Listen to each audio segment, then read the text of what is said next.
Hi guys, welcome back to my channel victorious cakes. ఈ రోజు cake it's not an order, it's a command. Actually it's a brothers wedding.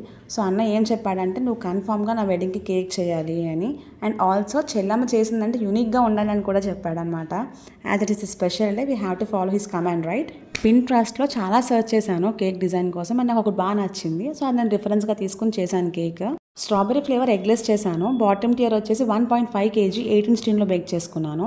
And top tear వచ్చేసి 1 kg 6" టిన్లో bake చేసుకున్నాను.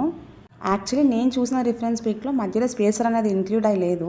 నేను cake raw material షాప్కి వెళ్ళినప్పుడు నాకు ఆ toy అనేది చాలా క్యూట్గా అనిపించింది. అండ్ చాలా చూసాను అంటే దానిలో అయినా బిగ్ సైజ్ ఉంటుందేమో అని, బట్ ఆ సైజ్ అవైలబుల్గా ఉందంట.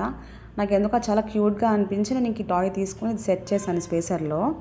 ఫాక్స్ బాల్స్ అవన్నీ యాడ్ చేద్దాము అంటే అది బాగా చిన్నగా ఉంది కదా సైజు, సో అందుకే మళ్ళీ అది కనిపించదేమో అని చెప్పేసి నేను యాడ్ చేయలేదు. అండ్ లాస్ట్లో అనిపించింది థర్మోకాల్ బాల్స్ యాడ్ చేసి ఉంటే బాగుండేదేమో అని.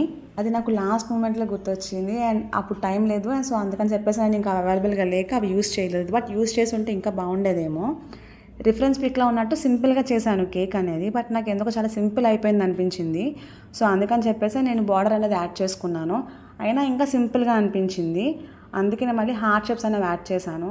సో మీరే చెప్పాలి, హార్ట్ షేప్ యాడ్ చేసిన తర్వాత బాగుందా ఆర్ ఎల్స్ ఇప్పుడు బాగుందా అని. If you like the cake, do like, share and subscribe my channel.